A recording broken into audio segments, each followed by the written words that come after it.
सरला, क्या तुमने एक बात पर पिछले कुछ दिनों से ध्यान दिया है? किस बात की बात कर रही हो बहन? जरा साफ साफ खुलकर बताओ तो। हर शाम जब मैदान से गोपाल और रतन लौटते हैं तो उनके चेहरे सूखे रहते हैं। हाँ बहन, रतन भी घर आकर बिस्तर पर एकदम बेजान होकर लेट जाता है। बहुत ज्यादा थकान होती है उन्हें। कोई भी मुंह से कभी अपनी किसी तकलीफ की बात कम से कम एक बार भी जाहिर नहीं करता। उनके चेहरे की ये थकान देखकर मेरे दिल के अंदर दर्द होता है बहन। हम सिर्फ घर में बैठकर खाना पकाएंगे और वो धूप बारिश में जलकर दिन रात खेतों में मरेंगे। परिवार का ये बोझ सिर्फ उनके अकेले कंधे पर डाल देना बिल्कुल भी ठीक नहीं लगता। सही कहा तुमने, हमें खुद भी अब परिवार की तरक्की के लिए कुछ नया करना चाहिए। तुमने बिल्कुल सच्ची बात कही बहन। हम दोनों मिलकर ही इस परिवार को संभालेंगे। तो फिर अब देर कैसी, आज से ही दोनों मिलकर किसी अच्छे काम के बारे में सोचना शुरू करते हैं। रतन भैया, अरे क्या कह रहा हूँ कि आज आसमान साफ है, चलो काम शुरू कर देते हैं। बिल्कुल सही कह रहे हो गोपाल भैया। इस तेज धूप में आलसी बनकर बैठे रहेंगे ना तो हमारी फसल काटने में देर हो जाएगी और फसल हो जाएगी बेकार। चलो। हाँ बिल्कुल सही कहा। और इस बार अगर अच्छी नई फसल घर आई तो सावित्री के लिए ना एक सुंदर साड़ी खरीद लाऊंगा। जब बीवी से हो प्यार तो काहे न लाए उपहार है? मैं भी सरला को काफी समय से कुछ अच्छा उपहार दे नहीं पाया हूँ। इस बार सोच रहा हूँ एक चांदी का गहना बनवाऊं। क्या कहते हो? अरे वाह वाह वाह वाह वाह। परिवार के चेहरे पर थोड़ी सी मुस्कान के लिए तो हमारी खेती में इतनी लड़ाई होती है, नहीं तो क्या दिक्कत है क्या भैया? हाँ रे, तकलीफ के बाद ही तो असली सुख आता है भैया। हमारी ये कड़ी मेहनत कभी बेकार नहीं जाएगी। बिल्कुल सही कहा रतन भैया। ईमानदारी के रास्ते पर मेहनत करने से ऊपर वाला जरूर हमारी तरफ मेहरबानी से देखेगा। अरे बस हो गई ये मीठी मीठी बातें। चलो भैया, अब और बातें न करके मिल के काम खत्म करें, नहीं तो आगे कैसे लाएंगे उपहार। हाँ सही कहा भैया। दोपहर की तेज धूप सर पर आने से पहले हमें ये पूरी जमीन जोत लेनी होगी।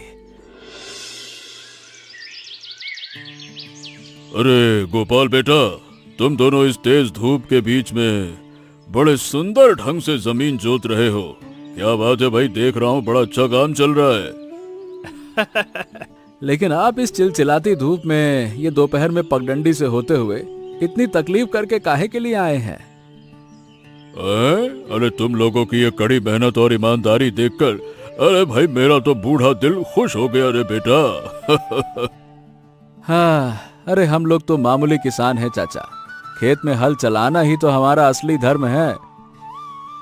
गोपाल, ये लो बेटा, मेरी जेब से ये थोड़े से पैसे तुम्हें आशीर्वाद के रूप में दे रहा हूँ, लो।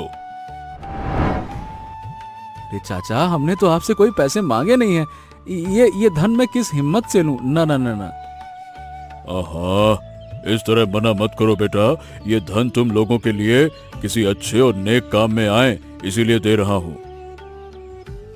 आपका ये आशीर्वाद मैं सिर झुकाकर स्वीकार करता हूँ चाचा। हमारी बहुत बड़ी मदद हो गई। तुम लोग अच्छे दिल के इंसान हो बेटा। तुम्हारे परिवार में हमेशा बहुत सुख और समृद्धि आए। बहुत अच्छा, बहुत अच्छा।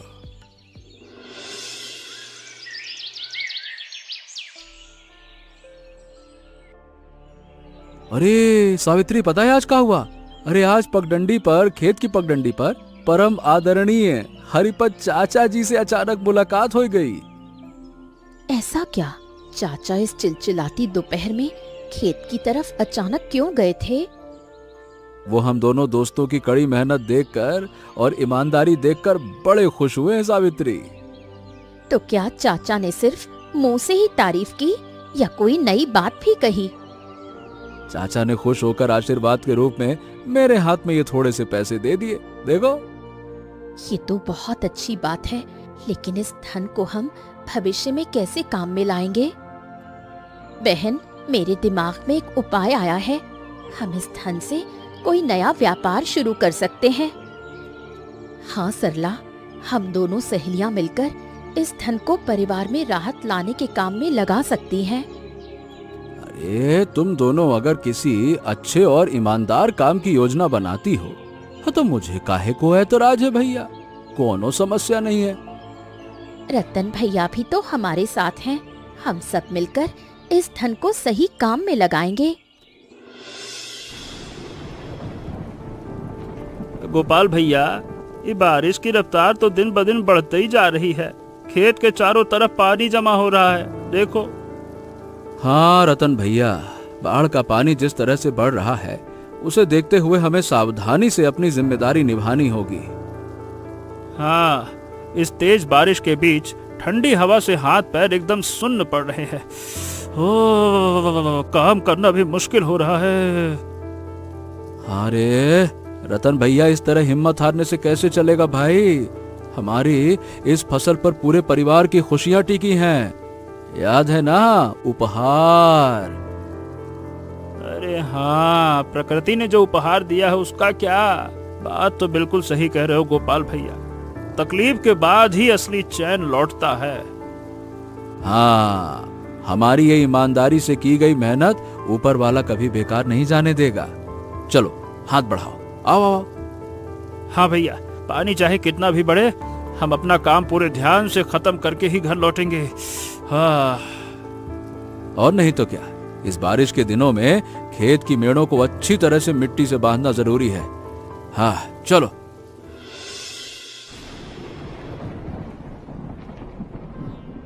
हाँ सावित्री बहन, सरला बहन, अरे तुम दोनों इस कड़कते मौसम में बरगद के पेड़ के पास अकेली क्यों आई हो भाई?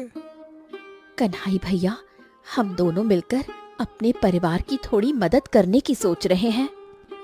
हाँ भैया, घर में खाली बैठने के बजाय हम सोच रहे हैं कि हम कोई छोटा मोटा व्यापार शुरू कर दें। हाँ, ये तो बड़ी खुशी की बात है बहन। तो तुम लोगों ने क्या नया काम करने का फैसला किया है? हम साफ सफाई के साथ स्वादिष्ट मांस का कटलेट बनाकर इस गांव में बेचने की सोच रहे हैं कन्हई भैया। वैसे तुम्हारी नई योजना बिल्कुल भी बुरी नहीं है बहन। गांव में इसकी बहुत अच्छी मांग है। लेकिन कन्हई भैया, हम इस मांस के कटलेट को बनाने और बेचने का सही तरीका नहीं जानते। अरे तुम लोग बिल्कुल भी चिंता ना करो, मैं तुम्हें ताजा मांस दूंगा और कटलेट बनाने की अच्छी सलाह भी दूंगा।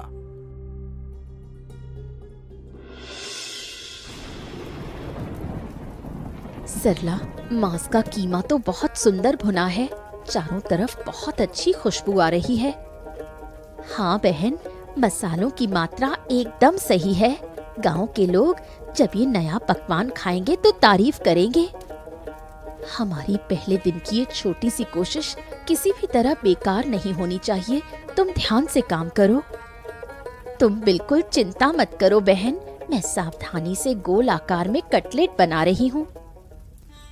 कन्हई भैया ने हमें जो ताजा मांस दिया है उसकी वजह से इस कटलेट का स्वाद बेहद लाजवाब होगा, देख लेना। सही कहा, शुरू में हम थोड़ी मात्रा में कटलेट बनाकर गांव में आम लोगों की पसंद को अच्छी तरह से समझेंगे। गांव के लोग अगर हमारे इस कटलेट को पसंद करेंगे तो हमारी ये बड़ी मेहनत पूरी तरह सफल हो जाएगी बहन। चूल्हे की लकड़ी की आंच अब थोड़ी कम कर दो सावित्री। कटलेट को कुरकुरा और लाल होने तक तलना है। हाँ बहन, जल्दबाजी में तलने से अंदर का हिस्सा कच्चा रह जाएगा, तब फिर लोग बुराई करेंगे। कढ़ाई में शुद्ध तेल अच्छा गर्म हो गया है बहन। अब कटलेट को गर्म तेल के अंदर डाल दो ना।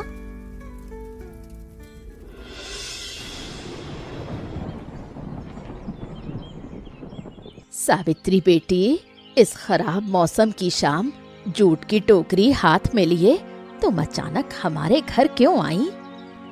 मौसी, मैंने और सरला ने मिलकर बड़ी ही साफ सफाई से ये स्वादिष्ट मांस का नया कटलेट बनाया है।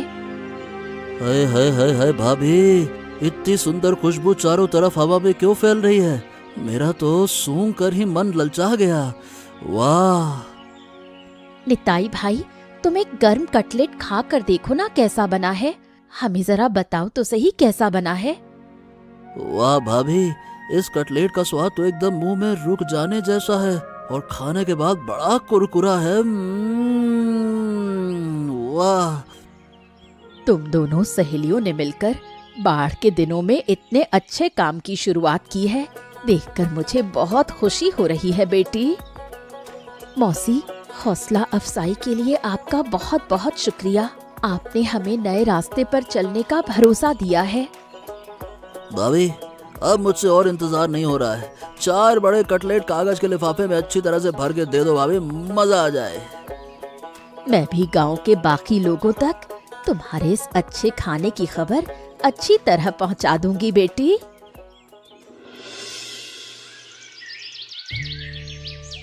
बहन, आज तो हमारे बनाए सारे मांस के कटलेट बहुत आसानी से बिक गए।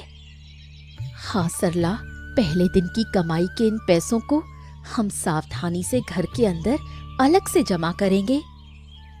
हर दिन इस नई मेहनत के काम के बाद शरीर में थकान तो होती है, लेकिन मन को बड़ा सुकून मिलता है।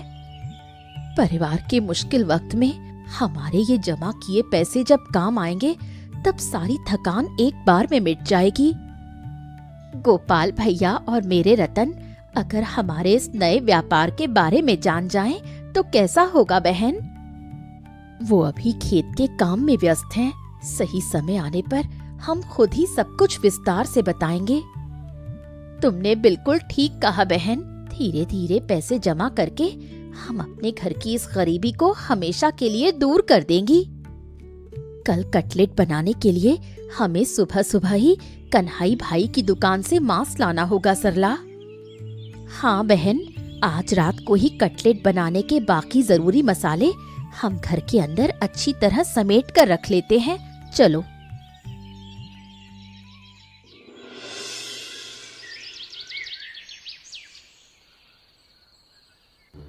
ओ रतन भैया, क्या तुमने कुछ दिन से हमारी सावित्री और सरला के चेहरे की तरफ अच्छे से देखा है? हाँ गोपाल भैया, मैंने भी ध्यान दिया है। उनकी आंखों और चेहरे पर न जाने कैसी एक थकान सी हमेशा बनी रहती है। हाँ, बिल्कुल सही कहा भैया। हर शाम के बाद उनका शरीर कमजोर और उदास दिखता है।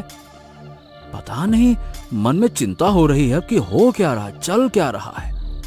अरे अब क्या बताएं, वो घर के अंदर अकेले अकेले ऐसा क्या काम कर रही जिससे शरीर इतना सूख रहा है, ये तो मेरे समझ के परे है। वही तो। अरे बाढ़ के इस आफत के दिनों में घर के अंदर किसी बीमारी ने उनके शरीर पर हमला तो नहीं कर दिया? कौन जाने। गोपाल भैया, अब मुझे लगता है कि देर किए बिना हमें कल ही उन्हें शहर के अच्छे डॉक्टर के पास ले जाना चाहिए। सही कहते हो, बिल्कुल सही कहते हो रतन भैया। अरे घर की ये तंगी तो चलती रहेगी, लेकिन उनका शरीर तो पहले बचाना होगा ना। अरे भैया, जान है तो जहान है। एक काम करते हैं, कल सुबह ही हम दोनों खेत का काम थोड़ा निपटा कर उन्हें डॉक्टर को दिखाने का अच्छा इंतजाम करेंगे। क्या कहते हो? हाँ भैया, हमारी खुशी के लिए वो भी इतना तकलीफ उठाती हैं। उन्हें कुछ हुआ गया तो अंदर से हम तो टूट ही जाएंगे। हाँ।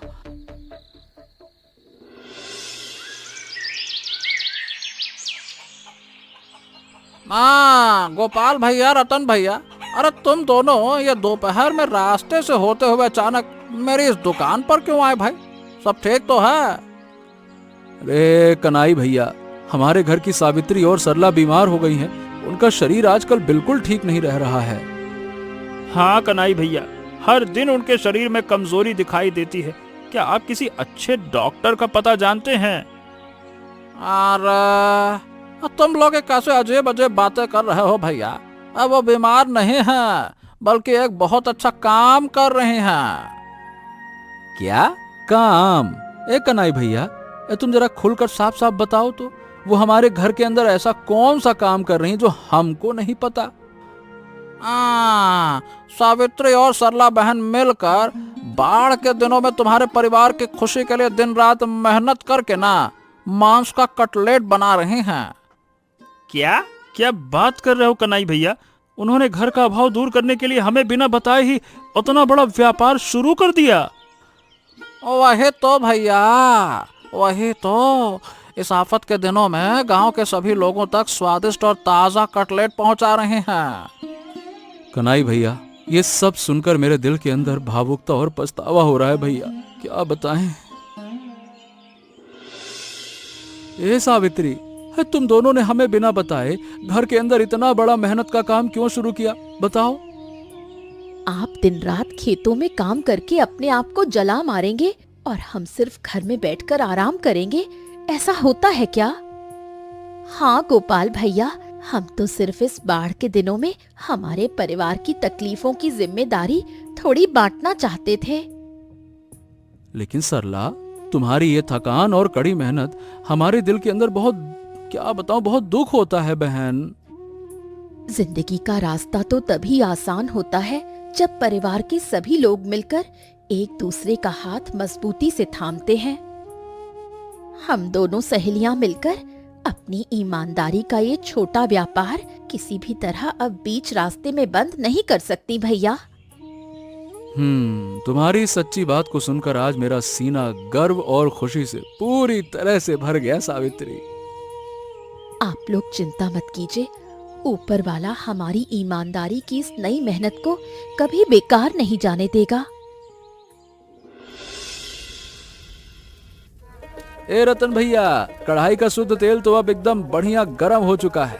अब और देर ना करके सावित्री के बनाए हुए कटलेट एक एक करके तेल के अंदर डालो। हाँ, थोड़ा सावधानी से डालना, तेल छिटक कर शरीर पर ना आ जाए, धम्म से मत डालना, धीरे धीरे लपेट के डालना, ठीक है?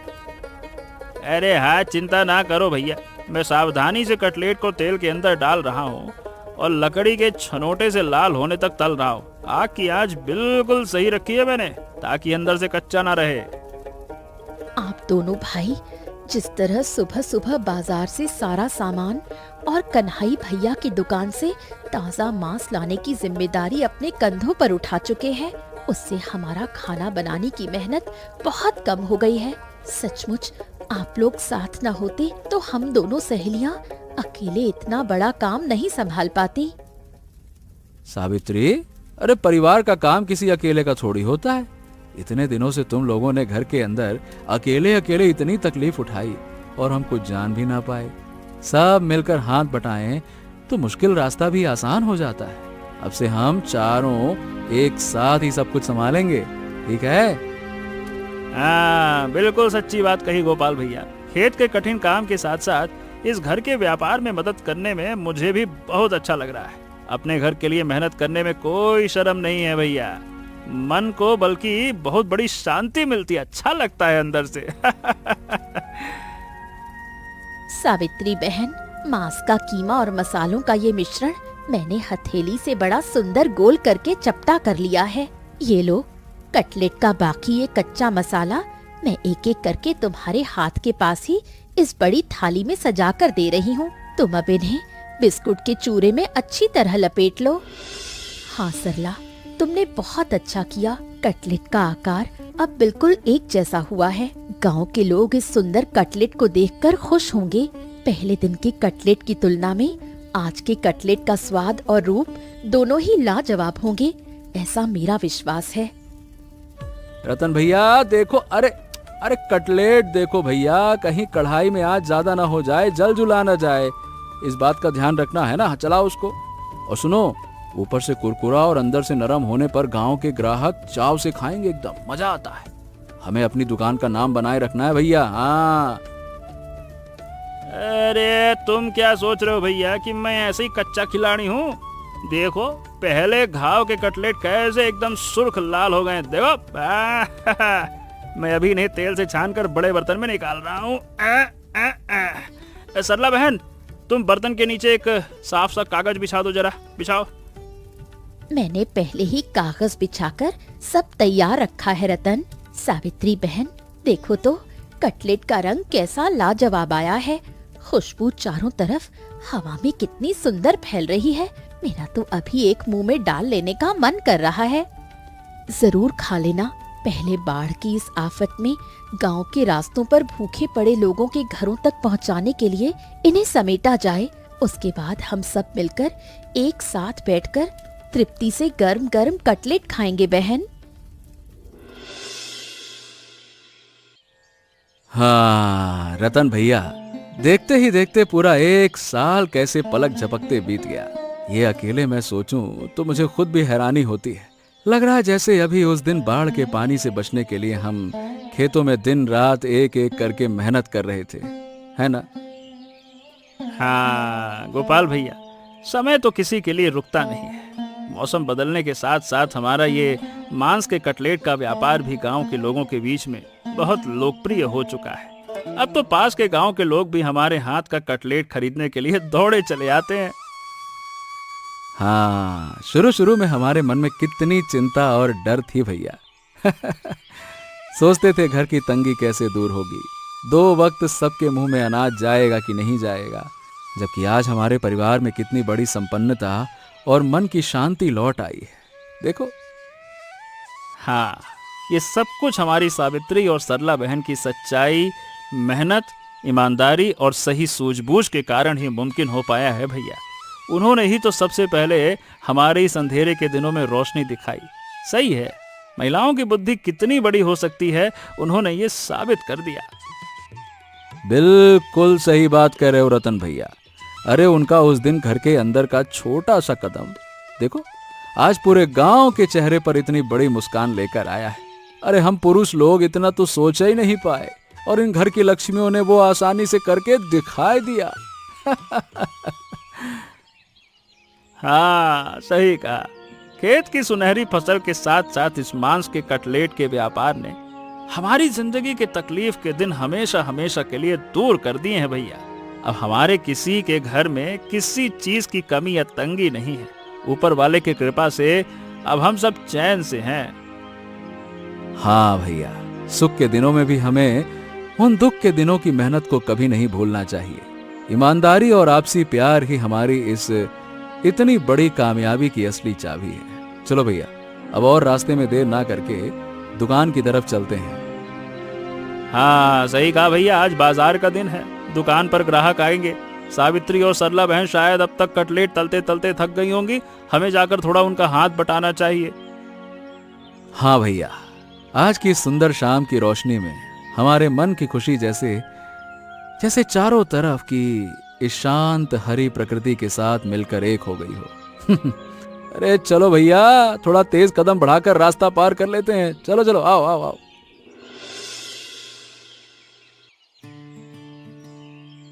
गोपाल बेटा, तुम लोगों ने मिलकर इस मोड़ के मुहाने पर इतनी सुंदर नई दुकान खड़ी कर दी, देखकर मेरा बूढ़ा दिल खुश हो गया रे बेटा। दुकान बहुत मजबूत और साफ सुथरी बनाई है तुम लोगों ने। प्रणाम चाचा, आपके चरण छूकर आशीर्वाद लेता हूँ। आपके उस मुश्किल दिनों के दिए हुए पैसे और दिल के आशीर्वाद के बिना हम इतना लंबा सफर अकेले तय ही नहीं कर पाते। ये दुकान आपकी ही मेहरबानी है चाचा। गोपाल भैया और रतन भैया, तुम्हारी इस नई पक्के दुकान के शुभ उद्घाटन पर मेरी तरफ से बहुत बहुत बड़ी बधाई हो। आज तुम्हारी ये कामयाबी देखकर मेरा सीना तो भैया गर्व से चौड़ा हो रहा है। धन्यवाद धन्यवाद कनाई भाई।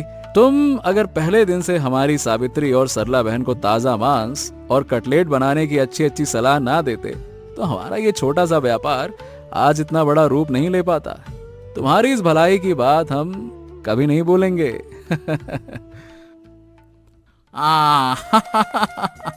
अरे ये तो तुम्हारी खुद की ईमानदारी और सच्ची मेहनत का मीठा फल है रे गोपाल भैया। मैंने तो सिर्फ तुम्हारे अच्छे काम के साथ खड़े होकर थोड़ी सी मदद की है बस। असली श्रेय तो तुम्हारे उन दोनों घर की लक्ष्मियों को जाता है। वो बहुत गुणी बेटियां हैं। कनाई ने बिल्कुल सही बात कही है बेटा, लेकिन एक बात मैं अपने बुढ़ापे के तजुर्बे से तुम लोगों को याद दिला दूं। इस नई दुकान में हमेशा ईमानदारी और नियमों की पवित्रता बनी रहे बेटा, तभी तुम्हारी ये छोटी सी शुरुआत और बहुत आगे तक जाएगी। जी, हम हमेशा आपकी इस कीमती सलाह को अपने सर का ताज बनाकर रखेंगे चाचा। आपकी बात के खिलाफ हम कभी नहीं जाएंगे। ऊपर वाले के नाम की कसम खाकर कहता हूँ ईमानदारी के रास्ते से हम लालच में आकर कभी नहीं भटकेंगे, कभी नहीं।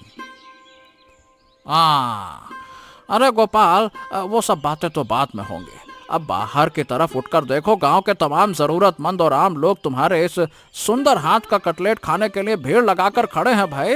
अब किसी से सब्र नहीं हो रहा, चलो चलो जल्दी करो। अरे हाँ हाँ, तो अब देर करने से क्या फायदा बेटा, शुभ काम जल्दी करना अच्छा होता है। चलो गोपाल बेटा, रतन बेटा, दुकान के सामने ये सुंदर लाल धागा तुम चारों मिलकर अपने हाथों से एक साथ काट दो जरा। चलो चलो, आ आ आ आ तालियां।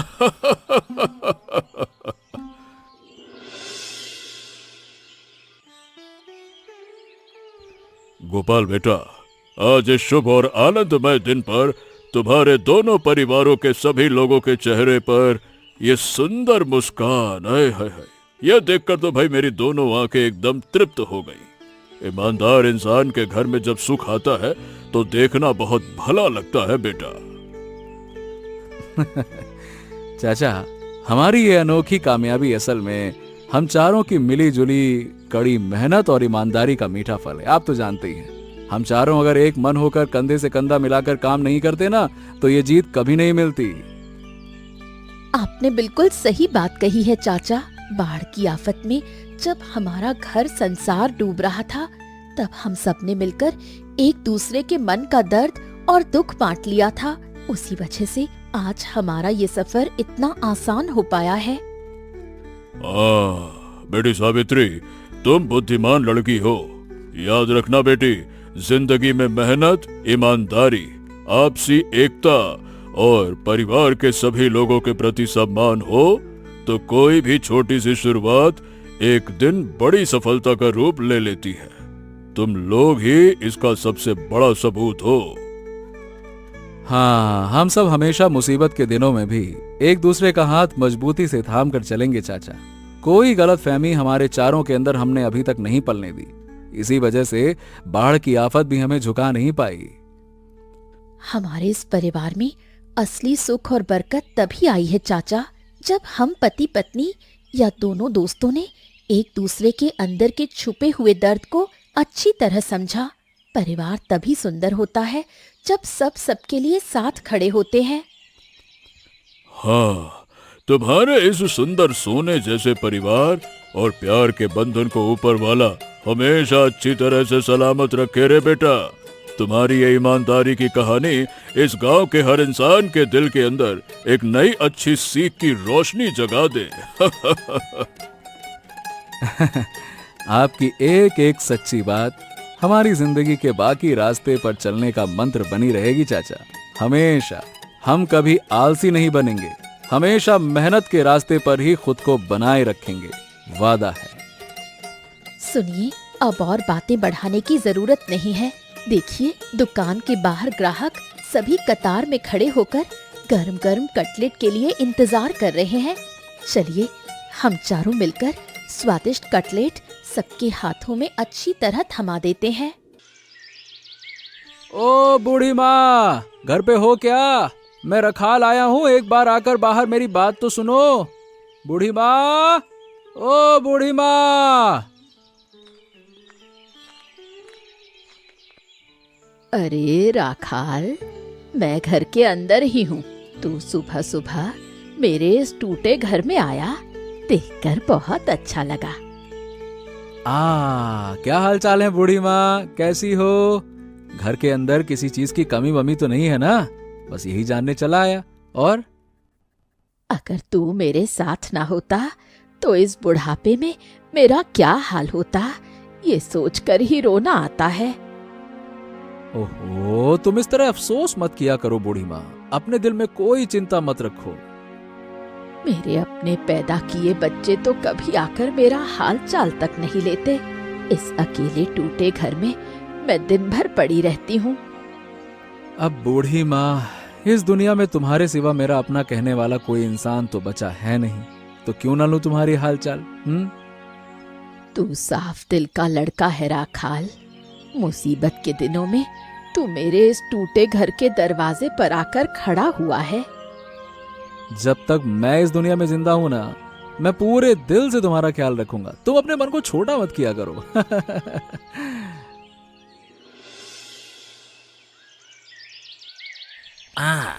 कन्हाई बाबू, मैं गांव के उस दक्षिणी छोर की बड़ी खाली जमीन को लेकर एक नई बात करने आया हूँ। क्या रे चंदू, अचानक से क्या नई बात सूझी? सब कुछ साफ साफ मेरे सामने कहो। हमारी उस जमीन के पास अगर एक तालाब बना दिया जाए तो कैसा रहेगा? वहाँ बहुत सारी मछलियों का पालन किया जा सकेगा, क्या कहते हैं? चंदू, तुम्हारा ये नया विचार वैसे बुरा नहीं है, लेकिन तालाब खोदने के लिए चारों तरफ अच्छी जगह ढूंढनी होगी।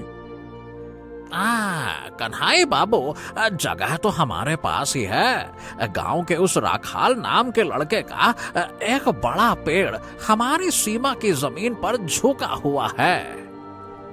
अच्छा, ऐसा क्या? वो बड़ा पेड़ हमारी ही सीमा के अंदर कैसे आ गया? इस पर तो मैंने ध्यान ही नहीं दिया। उस पेड़ को एक बार में काट देने से हमारा तालाब खोदने का काम ना बहुत आसान हो जाएगा। ओहो, तो फिर देर करने से क्या फायदा चंदू? तुम बाजार से मजदूर बुलाकर उस पेड़ को काटने का बढ़िया से इंतजाम करो। जाओ। गोपाल, तू इस दोपहर में रास्ते पर अकेले अकेले किस काम के सिलसिले में इतनी जल्दी में जा रहा है रे? माँ, मैं बाजार जा रहा हूँ, घर के लिए कुछ जरूरी सामान खरीदना है, अब मुझे जल्दी है। गोपाल, मैं तो तुम लोगों से कभी खाने कपड़े की उम्मीद करती ही नहीं। अरे माँ, अब रास्ते के बीच में खड़े होकर पुरानी बातें मत दोहराओ, मुझे बाजार जाने में देरी हो जाएगी फिर। चलो जाने दो। तुम लोग कम से कम अपनी इस जन्म देने वाली माँ की थोड़ी सुध तो ले सकते हो। इस बुढ़ापे में मैं बहुत अकेली हूँ। ओफो माँ, हमारे पास इतना फालतू समय नहीं है, क्या फालतू की बातें लगा के बैठ जाती हो? हैं? अपना घर चलाने में ही हमारी हालत खराब हो रही है और तुम हो कि अलग राग अलाप रही हो। अपनी माँ का चेहरा देखने के लिए तुम इस परिवार में थोड़ा सा भी समय नहीं निकाल पाते? अरे हम अपनी इस तंगी के संसार से खुद ही परेशान हैं, उस पर तुम्हें अकेले कब संभालें भाई? आमदनी अठन्नी है और खर्चा रुपया करने को बोल रही हो। मेरा दिल रो पड़ता है गोपाल, तू मेरी कोख से पैदा होकर भी आज ऐसी कड़वी बातें कह रहा है। अरे चलो तुम दिल छोटा मत करो माँ, फिर भी कभी कभी समय निकाल कर मैं तुम्हारे टूटे हुए घर में आ जाऊंगा तुमको देखने के लिए, ठीक है? अब खुश? कन्हाई बाबू, आप लोग कुल्हाड़ी लेकर इतने सारे आदमियों के साथ मेरे इस पुराने पेड़ के सामने क्यों आए हैं? क्या बात है? राखाल, ये पेड़ हमारी सीमा की जगह पर झुका हुआ है। हम यहाँ एक तालाब खोदने के लिए इस पेड़ को काट रहे हैं। क्या?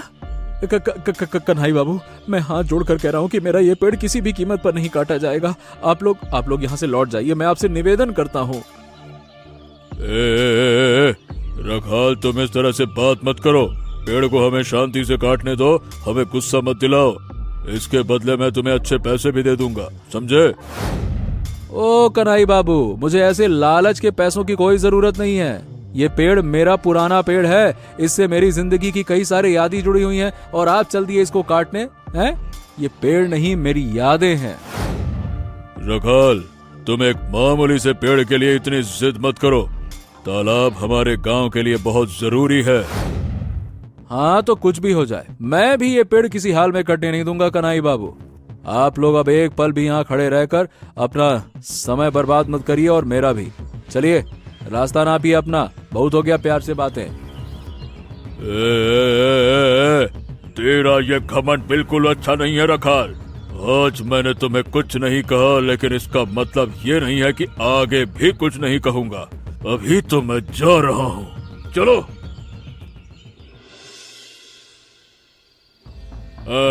दीदी, अरे ओ दीदी, ओ बुढ़िया दीदी, घर पे हो क्या? एक बार बाहर आकर मेरी बात सुनो। जरूरत पड़ने पर तुम्हारे इस दरवाजे पर आया हूँ, कहाँ हो? सुनो। कन्हाई बाबू, तुम इस ढलती शाम को अचानक मुझ जैसी गरीब के घर क्यों आए हो? कोई परेशानी हुई है क्या? दीदी, वो राखाल लड़का तो तुम्हारी बात मानता है ना, वो तुम्हारी हर बात सुनता है, तुम थोड़ा उसे समझाओ। कन्हई बाबू, राखाल को मैं किस बात पर समझाऊं? पहले ये तो साफ साफ बताओ। दीदी, रखाल से कहो कि वो हमें वो बड़ा पेड़ काटने दे। पेड़ काटने पर तुम्हें और रखाल को मैं अच्छे खासे पैसे भी तो दूंगा। कन्हई बाबू, उसे पैसों का लालच देकर कोई फायदा नहीं है। राखाल उस पेड़ को अपनी जान से भी ज्यादा प्यार करता है। दीदी, ये तालाब हमारे लिए बहुत जरूरी है। पेड़ काटने से तुम दोनों का ही तो बहुत बड़ा फायदा होगा। कन्हई बाबू, मैं खुद तुम्हें मना कर रही हूँ। हम इस पेड़ को पैसे के लालच में आकर नहीं बेचेंगे। दीदी, जब तुमने भी रखाल की तरह कड़े शब्दों में मना कर दिया तो मैं अब ठीक है, कोई बात नहीं कहूंगा। कन्हई बाबू, वो बुढ़िया और रखाल दोनों मिलकर हमारे तालाब खोदने के काम में रुकावट बन गए हैं। अरे चंदू, दोनों ने एक सुर में पेड़ काटने से मना कर दिया। अब इस हालत में हम क्या कर सकते हैं बताओ? कन्हई बाबू, आप चिंता मत कीजिए। आप इजाजत दें तो मैं आधी रात को आदमी ले जाकर जबरन पेड़ काट दूंगा। हाँ। चंदू, तुम ऐसी बात अपने मुंह में लाना भी मत। किसी की चीज पर जबरदस्ती कब्जा करना बिल्कुल ठीक बात नहीं होती है। कन्हई बाबू, वो लोग हमारी सीमा पर अपना हक जता रहे हैं। अगर आप उन्हें ऐसे ही छोड़ देंगे तो गांव में आपका सम्मान नहीं रहेगा। चंदू, उनका पेड़ काटना सही नहीं है। उस पेड़ के बारे में मैं अब और कोई बात या झगड़ा नहीं सुनना चाहता।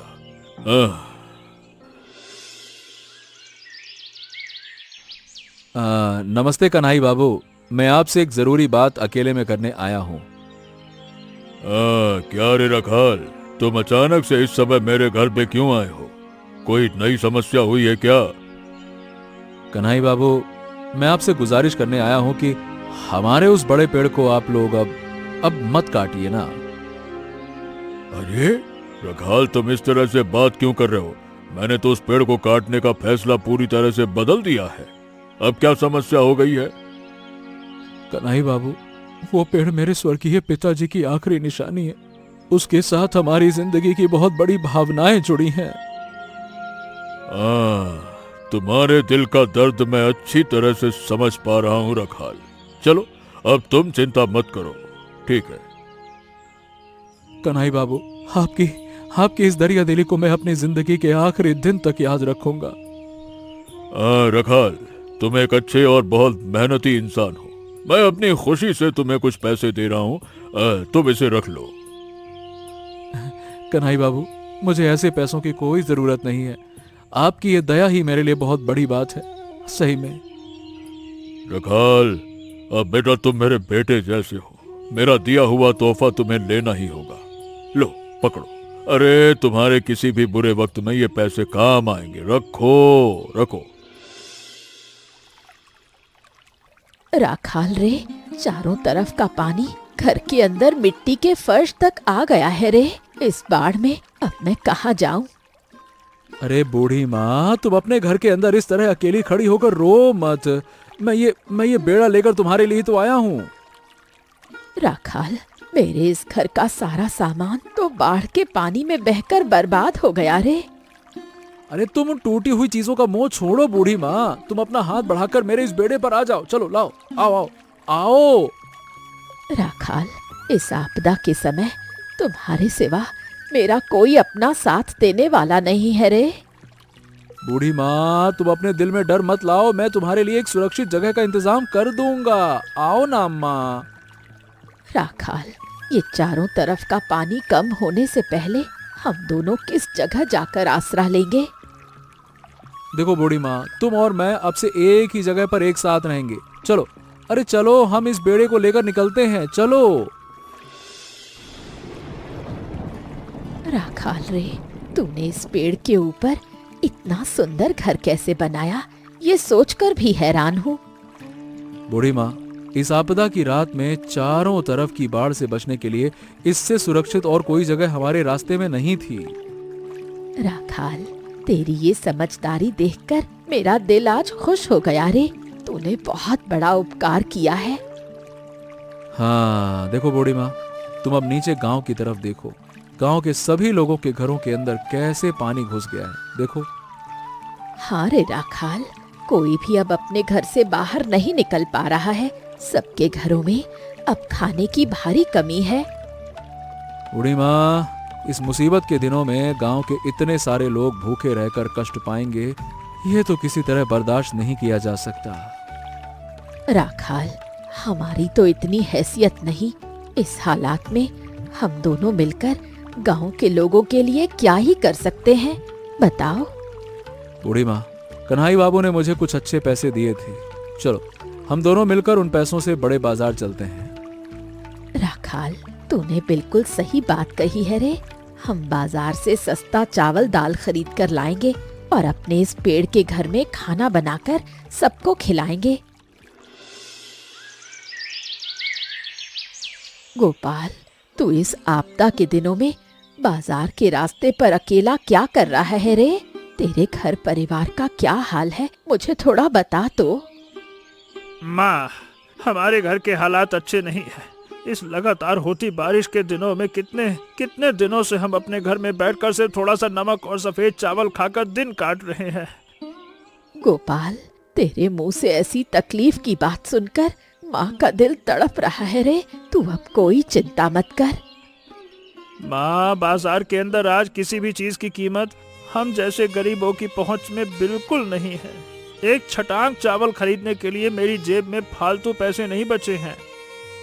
गोपाल, तू अब एक पल के लिए भी अपने दिल में दुख मत ला। तू अभी अपने घर की तरफ सीधा चला जा। अपनी सेहत का ख्याल रखना। अरे माँ, तुम लोग इस भारी जूट के थैले में इतना सारा नया सामान खरीद के कहाँ से ला रहे हो? गजब है भाई, तुम जैसे गरीब लोगों के पास इतने सारे पैसे कहाँ से आ गए? अपने रुपयों पैसों की बात अभी छोड़ रे गोपाल, उसके बारे में तुझे सोचने की जरूरत नहीं। तू अपने घर के अंदर शांति से रह। मैं समय पर तेरे लिए अच्छा गर्म खाना लेकर आऊंगी।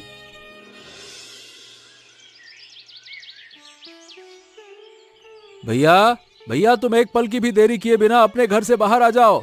बूढ़ी माँ ने तुम्हारे लिए इस ताजे केले के पत्ते पर गरम गरम लूची और स्वादिष्ट मटन भेजा है, आ जाओ। रखाल, ए भाई, तुम लोगों को इस चारों तरफ की तंगी के दिनों में इतनी महंगी लूची और मटन पकाने के लिए इतने सारे पैसे आखिरकार किस इंसान से मिले हैं रे?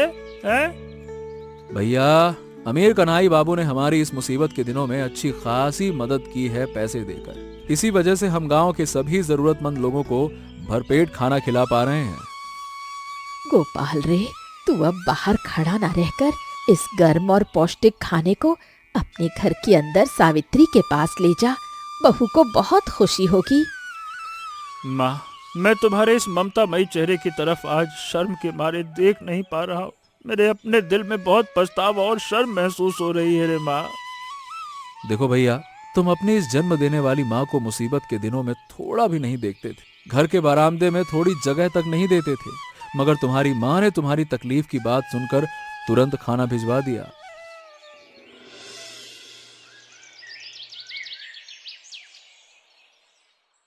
गोपाल, आज मुझे बहुत ग्लानि और शर्म महसूस हो रही है। हमने अपने इस परिवार में जन्म देने वाली माँ के साथ इतनी बड़ी भूल कैसे कर दी, बताइए। सावित्री, तुमने बिल्कुल सच और सही बात कही है। मेरी अपनी जन्म देने वाली माँ रास्ते के उस पेड़ के ऊपर बने छोटे घर में कष्ट उठाकर इस आपदा के दिन काट रही है। गोपाल, हमने अपनी इस तंगी का बहाना बनाकर उन्हें एक दिन के लिए भी अपने घर के अंदर थोड़ी सी शरण नहीं दी। हम पापी हैं। सावित्री, मैंने अपने दिल में एक पक्का फैसला कर लिया है। अब से माँ को हम अपने घर के अंदर बहुत आदर और प्यार से हमेशा संभाल कर रखेंगे।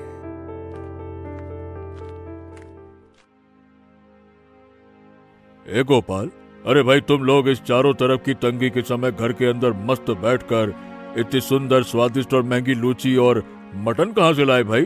साफ साफ बताओ मुझे, हैं? क्या कहते हैं कन्हई बाबू, आपने खुद तो अपने नेक दिल से गांव के सभी जरूरतमंद लोगों को इस आपदा के दिनों में इतनी बड़ी मदद अपने हाथों से ही तो की है, और आप पूछ रहे हैं? गोपाल, मैंने तो तुम्हारे इस गांव के किसी भी इंसान को कोई नया खाना या रुपया पैसा आज खुद से तो नहीं दिया रे। ये तो कैसी अजीब अजीब बातें कर रहा, मैंने कब की मदद? अरे कन्हई बाबू, मेरी माँ और उस रखाल के लड़के ने मिलकर आपके दिए हुए सारे पैसों से चारों तरफ गांव के हर गरीब के पेट में ये मस्त गरम लूची और मटन बांटा है।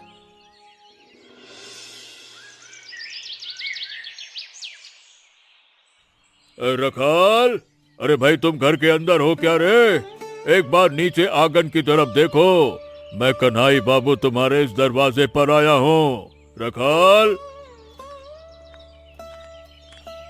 अरे कन्हई बाबू, आप इस आपदा के दिनों में इतनी दूर पैदल चलकर मेरे इस पेड़ के नीचे कष्ट उठाकर क्यों आए हैं? कोई जरूरी काम है क्या? रखाल, तुम लोगों ने इस पेड़ के ऊपर इतना सुंदर घर बनाया है, वाह, इसे देखकर मेरी आंखें तृप्त हो गई हैं। कन्हई बाबू सुनिए, अब आप एक पल भी नीचे खड़े ना रहकर इस सीढ़ी के सहारे हमारे इस छोटे से घर के अंदर चले आइए, यहीं बैठकर बातें होंगी। आइए आइए। कन्हई बाबू, तुम हमारे इस छोटे घर के अंदर आए, देखकर बहुत खुशी हुई। दीदी, तुम लोगों ने इस आपदा के दिनों में गांव के सभी जरूरतमंद लोगों के घरों में इतना सुंदर गर्म खाना बांटा है, यही सुनने और देखने आया हूँ। कन्हई बाबू, तुमने अपने नेक दिल से राखाल की जो मदद की थी, हमने तो बस उसी पैसे को अच्छे काम में लगाया है।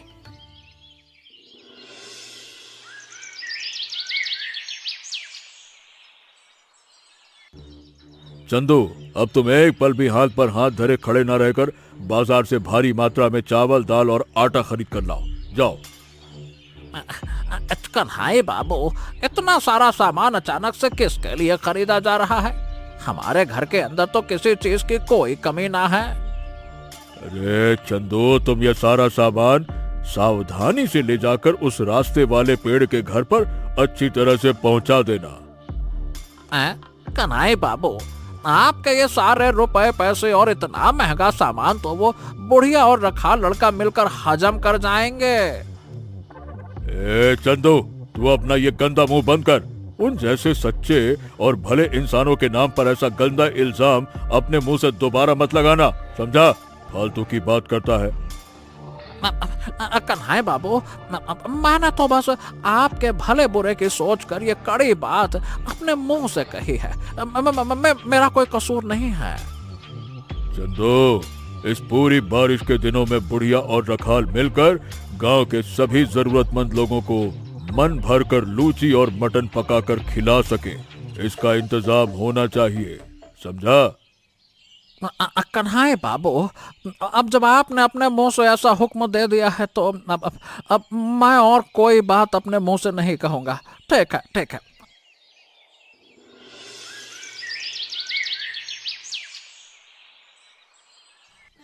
दीदी, मैंने चंदू के हाथ तुम्हारे इस छोटे से घर के अंदर और भी बहुत सारा नया राशन और जरूरी सामान भिजवा दिया है, कोई कमी नहीं होगी, चिंता मत करना। कन्हई बाबू, तुमने हमारे इस छोटे घर के लिए इतने सारे तोहफे भेजे हैं, देखकर दिल में बहुत खुशी हो रही है रे। तुम्हारा बहुत भला हो। दीदी, मैं तुम्हें एक बड़ा आदेश दे रहा हूँ। इस पूरी बारिश के दिनों में तुम दोनों मिलकर गांव के सभी लोगों को भरपेट गर्म खाना खिलाओगे। कन्हई बाबू, आपके इस नए काम की वजह से गांव का कोई भी इंसान अब इस आपदा के दिनों में एक वक्त भी भूखा नहीं रहेगा। रखाल, तुम लोग जो इतना बड़ा निस्वार्थ काम पूरे दिल से कर रहे हो ना, उसके लिए मेरे दिल में बहुत गर्व महसूस हो रहा है। तुम मेरे बहुत अच्छे बेटे हो।